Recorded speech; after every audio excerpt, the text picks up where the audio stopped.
में आप सभी का स्वागत है।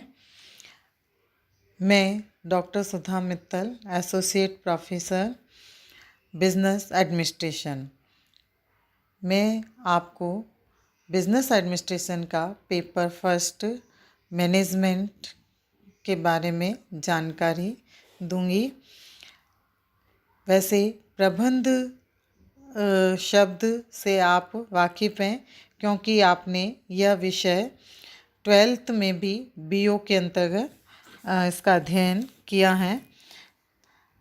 हम देखेंगे कि प्रबंध क्या है। प्रबंध एक महत्वपूर्ण विषय है, क्योंकि यह उद्देश्यों के निर्धारण एवं उनकी पूर्ति से संबंध रखता है।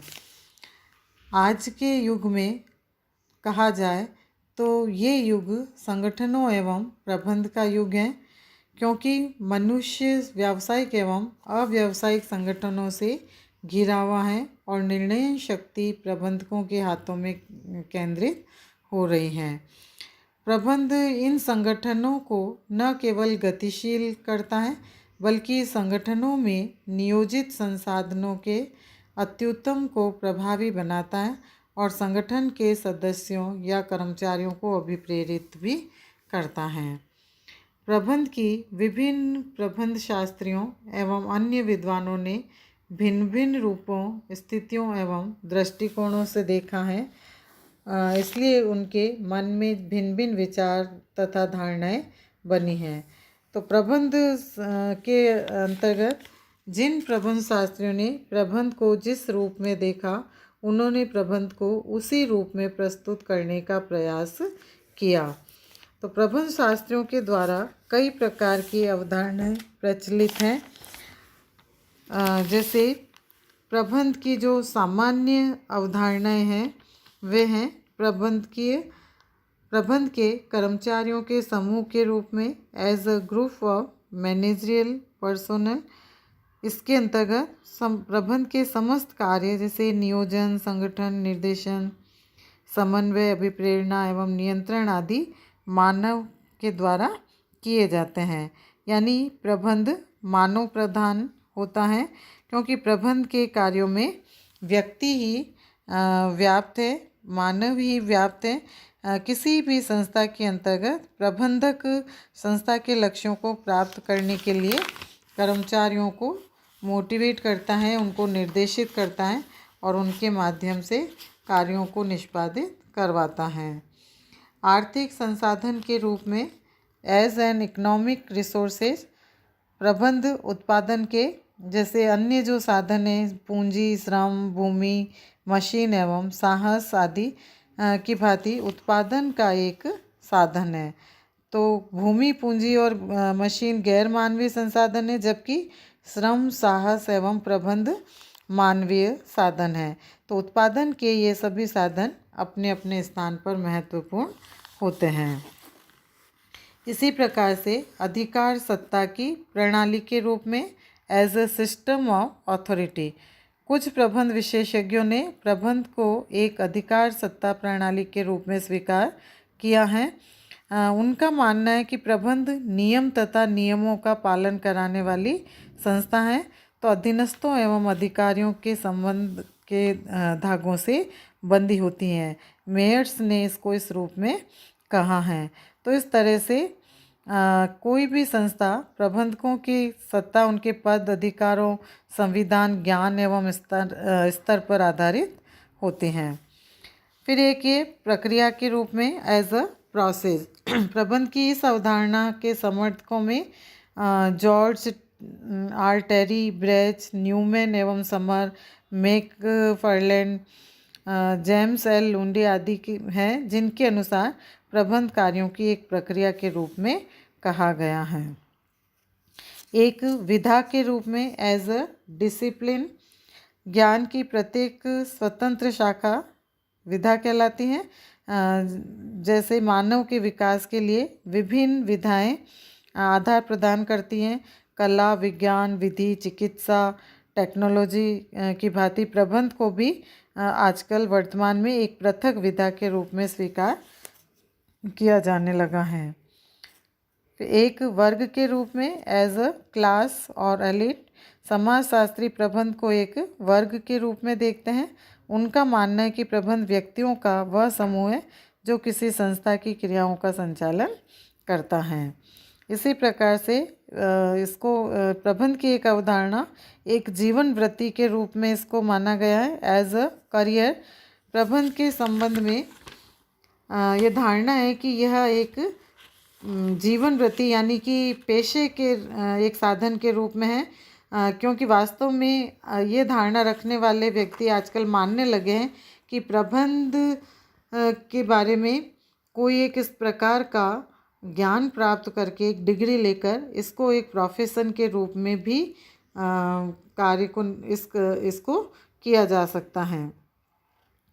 प्रबंध जीवन वृत्ति का वह साधन है जिसे अपनाने वाले दूसरों से कार्य करवाने के उत्तरदायित्व को उठाने का कार्य करते हैं। तो इस प्रकार से ये फील्ड ऑफ प्रैक्टिस मानते हैं इसको, जो कि आजीवन प्रदान करते हैं या व्यक्तियों को एक कुशल प्रबंधक के रूप में एक अच्छी सैलरी प्रदान करने में सहयोग देते हैं।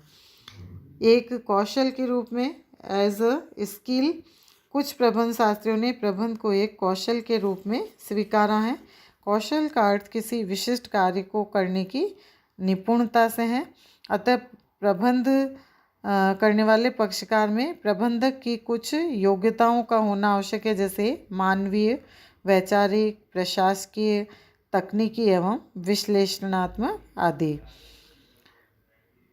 प्रबंध की कुछ आधुनिक या नवीन, जिनको हम मॉडर्न और न्यू कॉन्सेप्ट ऑफ मैनेजमेंट के रूप में देख सकते हैं, जिसमें वैज्ञानिक प्रबंध की अवधारणा कंसेप्ट ऑफ साइंटिफिक मैनेजमेंट। प्रबंध कार्य की वैज्ञानिक प्रबंध की अवधारणा के जन्मदाता F.W. टेलर को माना जाता है और उनके अनुसार प्रबंध का अर्थ कार्य करने की सर्वोत्तम विधि खोजना, न्यूनतम लागत एवं प्रयासों से अधिकतम उत्पादन करने से माना गया है। मानव प्रधान अवधारणा पीपल ओरिएंटेड कॉन्सेप्ट। प्रबंध की मानव प्रधान अवधारणा इस मान्यता पर आधारित है कि प्रबंध दूसरों से कार्य करवाने की कला है, यानी मानव का विकास करके ही संस्था के कार्यों को भली प्रकार से पूरा करवाया जा सकता है।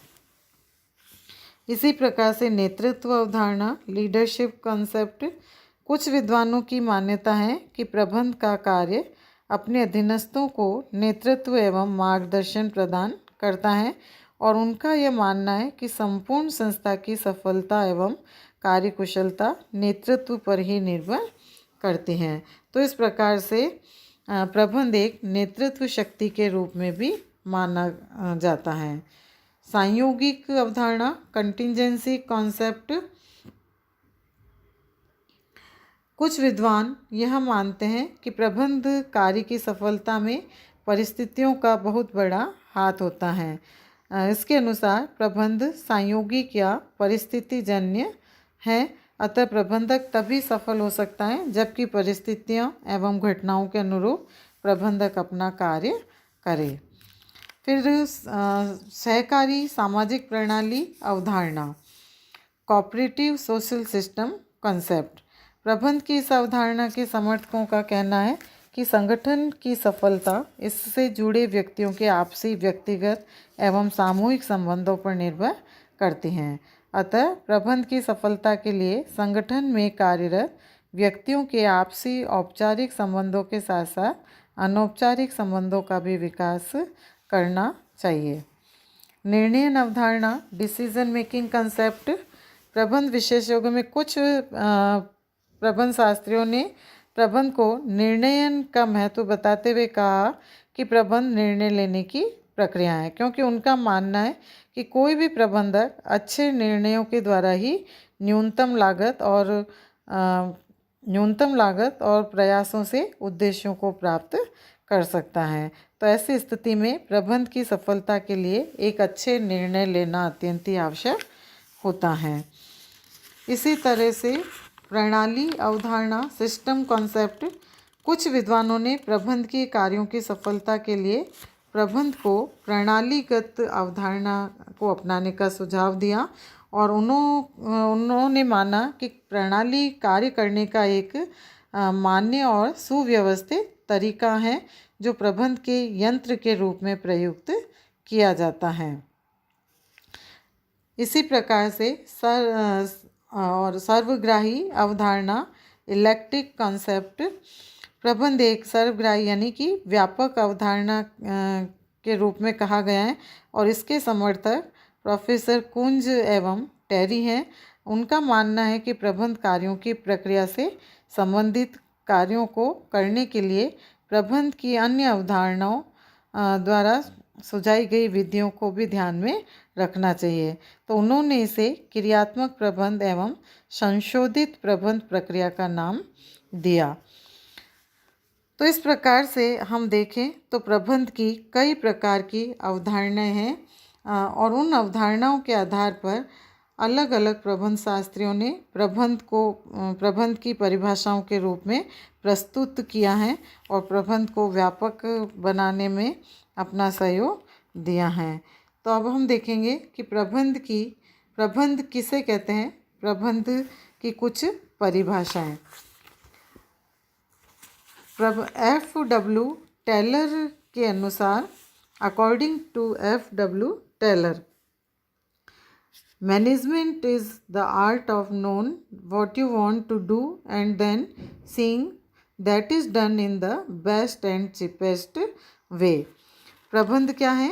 प्रबंध यह जानने की कला है कि आप क्या करना चाहते हैं और तत्पश्चात यह सुनिश्चित करना कि वह कार्य सर्वोत्तम एवं मितव्ययितापूर्ण विधि से किया जाता है।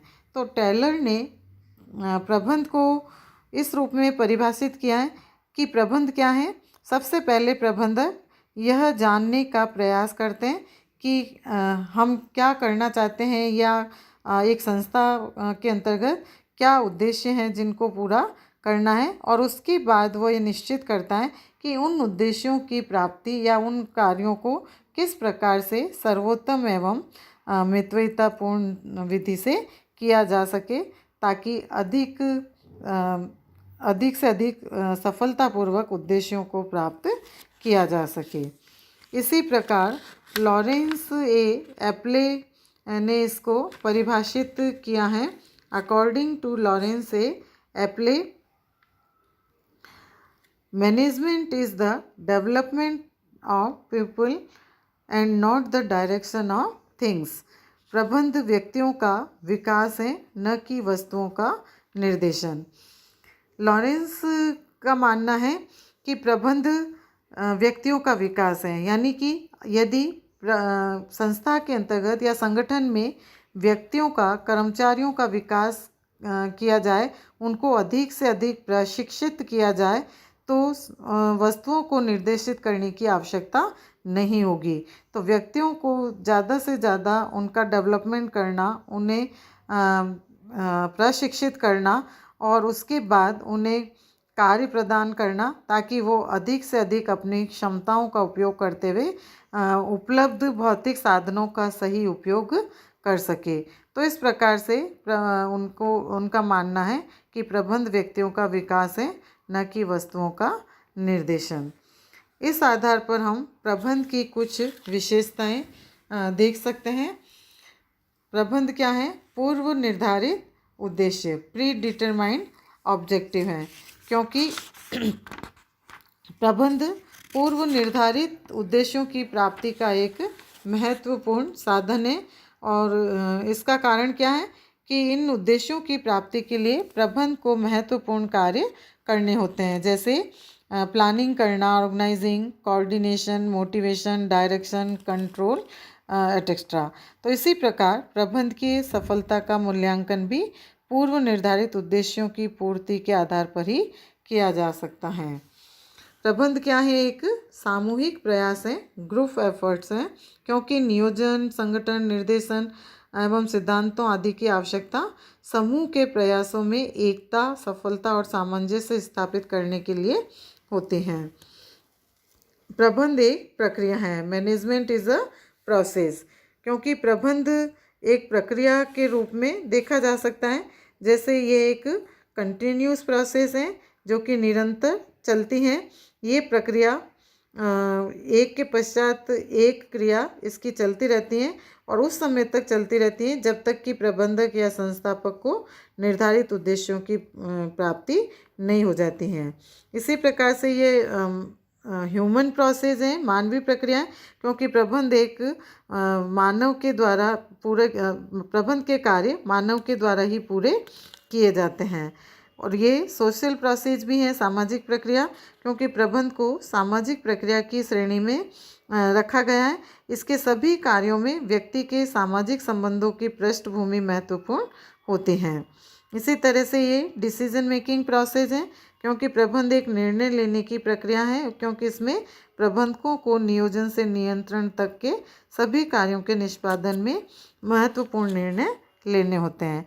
इसी तरह से इसको यूनिवर्सल प्रोसेस के रूप में भी माना गया है, सार्वभौमिक प्रक्रिया, क्योंकि प्रबंध के जो सिद्धांत हैं वो सार्वभौमिक है। सभी प्रकार के संगठन के अंतर्गत उन सिद्धांतों को लागू किया जा सकता है और इस प्रकार से हर स्थिति के अंतर्गत, हर संस्था के अंतर्गत किसी भी कार्य में प्रबंध की प्रक्रिया को अपनाया जा सकता है।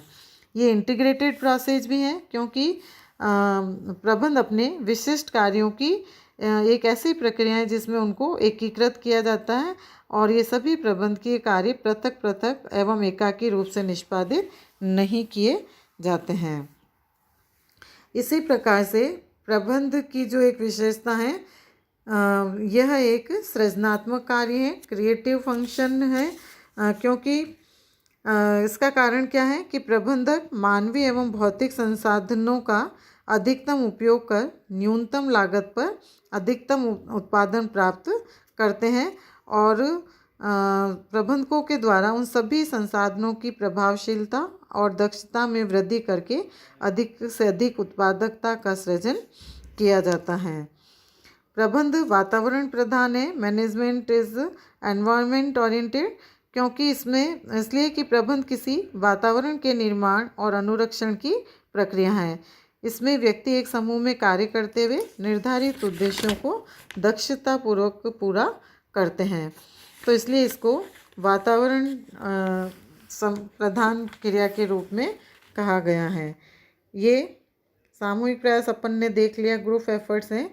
अमूर्त एवं अदृश्य शक्ति, इंटेंजिबल पावर है, क्योंकि प्रबंध की जो शक्ति है यानी प्रबंध दिखाई नहीं देता है, लेकिन अगर किसी भी संस्था के प्रबंध किसी भी संस्था को अगर हम ऊपर की ओर यानी कि प्रगति की ओर देखते हैं तो यही माना जाता है कि उस संस्था का, उस संगठन का प्रबंध अत्यंत ही कुशल है, अच्छा है और इसीलिए वह संगठन सफलताओं की ओर अग्रसर है। तो इस प्रकार से प्रबंध को एक अमूर्त एवं अदृश्य शक्ति के रूप में भी कहा गया है। प्रबंध कला एवं विज्ञान है, आर्ट एंड साइंस, क्योंकि प्रबंध के अंतर्गत कला और विज्ञान दोनों ही स्थितियों को देखा जा सकता है। कला का तात्पर्य होता है किसी भी काम को यानी इच्छित कार्य को करने के लिए प्रयास करना, और विज्ञान जिसके अंतर्गत कुछ निश्चित प्रयोगों के आधार पर परिणामों को प्राप्त करना। तो इस प्रकार से प्रबंध में भी इस तरह के आर्ट और साइंस को देखा जा सकता है, जिसमें कुछ विज्ञान के सिद्धांतों को ध्यान में रखकर प्रबंधकीय कार्यों को पूरा किया जा सकता है। तो इस आधार पर संक्षिप्त में हम ये कह सकते हैं कि प्रबंध वास्तव में एक इस प्रकार का कार्य है जिसमें प्रबंधकों के द्वारा व्यक्तियों को मार्गदर्शन दिया जाता है, उन्हें निर्देशित किया जाता है और यह जानने का प्रयास किया जाता है कि हम अपने उद्देश्यों को किस प्रकार से प्राप्त करें और उन उद्देश्यों की पूर्ति कम से कम लागत पर किस प्रकार से अधिक कार्यों को निष्पादित किया जा सके। धन्यवाद।